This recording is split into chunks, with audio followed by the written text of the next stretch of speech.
similarities or differences between gravitational force and electrostatic force. सबसे पहले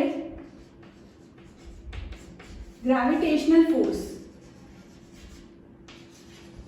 हमने 11th स्टैंडर्ड में पढ़ा है ग्रेविटेशनल फोर्स क्या होता था. Force between the two masses is directly proportional to the product of the magnitude of the two masses and inversely proportional to the square of the distance between the two masses, है ना.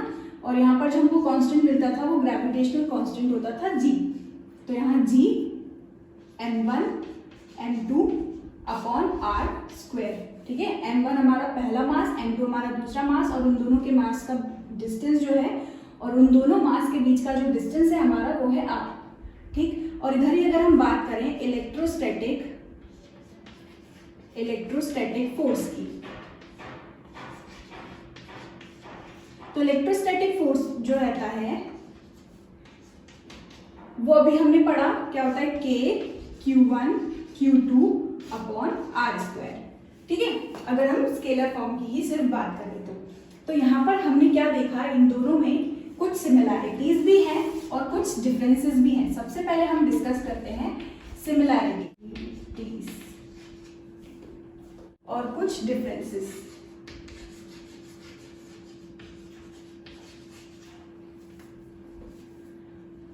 अब हम discuss करते हैं कुछ similarities इनके बीच और कुछ डिफरेंसेस. सबसे इंपॉर्टेंट इन दोनों के बीच सिमिलैरिटी कि दोनों ही क्या फॉलो करते हैं, देखिए इनवर्स स्क्वायर लॉ फॉलो करते हैं, है ना. Inverse square law.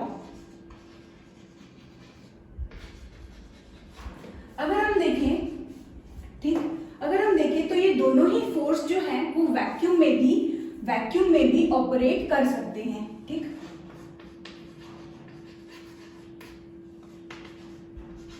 दोनों ही फोर्स वैक्यूम में ऑपरेट कर सकते हैं, ठीक है.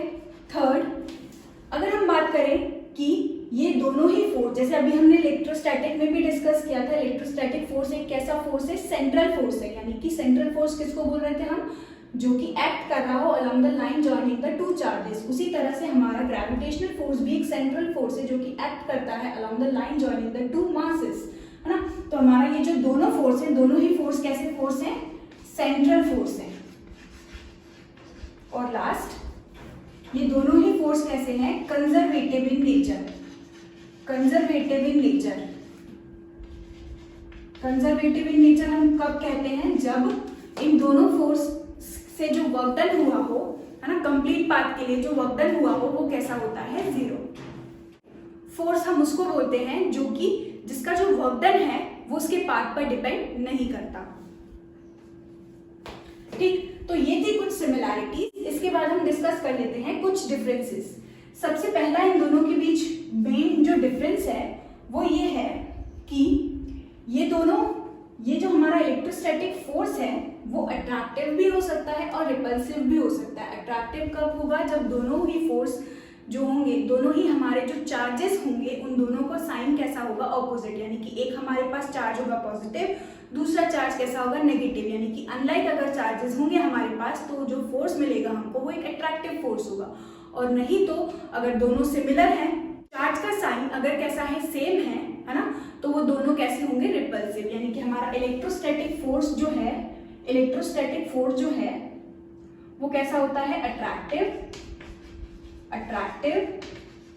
एज वेल एज रिपल्सिव, ठीक है.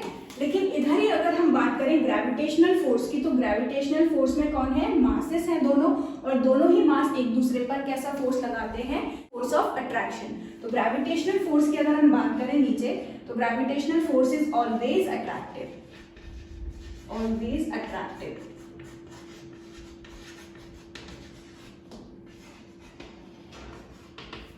ठीक है. इसके बाद अगर हम बात करें कि मेरे जो दो चार्जेस हैं उनके बीच में मैं अगर एक इंसुलेटर को लगा दूं, है ना, मेरे दो चार्जेस हैं, उन दोनों चार्जेस के बीच अगर मैं इंसुलेटर लगा दूं तो इंसुलेटर को लगाते ही इन दोनों के बीच का जो फोर्स है वो डिक्रीज हो जाता है.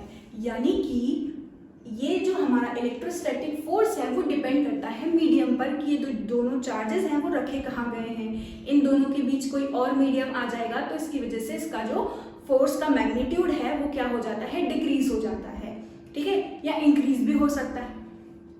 इन दोनों के बीच का जो मैग्नीट्यूड है वो क्या हो जाएगा, डिक्रीज हो जाएगा अगर हम एक इंसुलेटर को प्लेस कर दें इन दोनों के बीच में। यानी कि ये जो फोर्स है electrostatic force between the two charges it depends on the medium, ठीक है। यानी कि हमारा इलेक्ट्रोस्टैटिक फोर्स जो है वो डिपेंड करता है, डिपेंड ऑन मीडियम, और हमारा जो ग्रेविटेशनल फोर्स है वो does not depend on medium.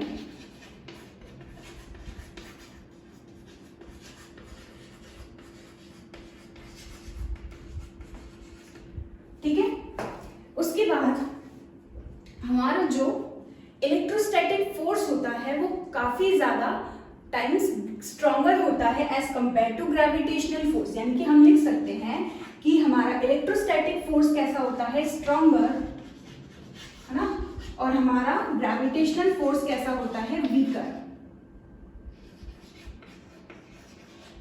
ठीक,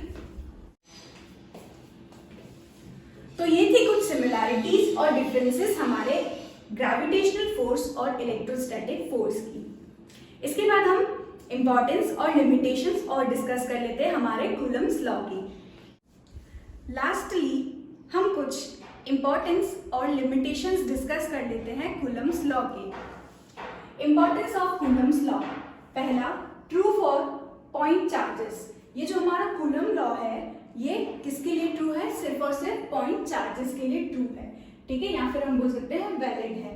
second, true for charges at rest. ये भी हमने डिस्कस किया था कि हमारा जो कूलम फोर्स है वो सिर्फ और सिर्फ वैलिड है कब, जब हमारे चार्जेस कैसे होंगे, रेस्ट पे होंगे, या तो दोनों चार्जेस रेस्ट पे हो या दोनों में से कोई एक चार्ज रेस्ट पे हो, ठीक है। Range is from 10 to the power -15 metre, है ना, यानी कि हमारी उसके 10 to the power -14 मीटर में हमारा जो है न्यूक्लियर की रेंज स्टार्ट हो जाती है, न्यूक्लियस की रेंज स्टार्ट हो जाती है। तो वहां पर हमारा जो इलेक्ट्रोस्टैटिक फोर्स है वो काम नहीं करता, है ना, वहां पर फिर स्ट्रॉन्ग न्यूक्लियर फोर्स काम करता है, यानी कि दो न्यूट्रॉन न्यूट्रॉन प्रोटॉन प्रोटॉन के बीच में या न्यूट्रॉन और प्रोटॉन के बीच में लगता है स्ट्रॉन्ग न्यूक्लियर फोर्स। ठीक, तो इसकी रेंज स्टार्ट कहाँ से हो रही है, 10 to the power -15 metre to macroscopic distances like 10 to the power 18 metre तक की इसकी रेंज होती है, ठीक है। इट इज एक्सपेरिमेंटल, और हमारा ये जो कूलम्स लॉ है वो क्योंकि एक्सपेरिमेंटली डिटरमाइन किया गया था, यानी कि ये हमारा लॉ कैसा है, एक एक्सपेरिमेंटल लॉ है। Limitations, not valid for extended charges. Extended charges हम किसको कह रहे हैं, जैसे कि हमारी एक ऑब्जेक्ट रखा हुआ है यहाँ, इसके पास पूरे में यहाँ पर ऐसे ऐसे चार्ज डिस्ट्रीब्यूटेड है, ठीक है, कभी कहाँ पर, कहीं पर कम चार्ज, कहीं पर ज्यादा चार्ज, इस तरह से अगर चार्ज डिस्ट्रीब्यूटेड है तो इसको हम बोलते हैं एक्सटेंडेड चार्ज, ठीक है। जैसे कि एक रॉड है, इस रॉड पे चार्ज डिस्ट्रीब्यूटेड है ऐसे, इसको भी हम बोलते हैं एक्सटेंडेड चार्ज, और फिर इसको तो हम बोलते हैं पॉइंट चार्ज, है ना। उसके बाद not valid for charges in motion, यानी कि वही बात हो गई कि हमारे चार्ज अगर मोशन में आ जाए तब ये दोनों चार्ज अगर मोशन में आ जाए तब ये लॉ जो है वो वैलिड नहीं करता, तो ये भी इसका एक लिमिटेशन है, ठीक है।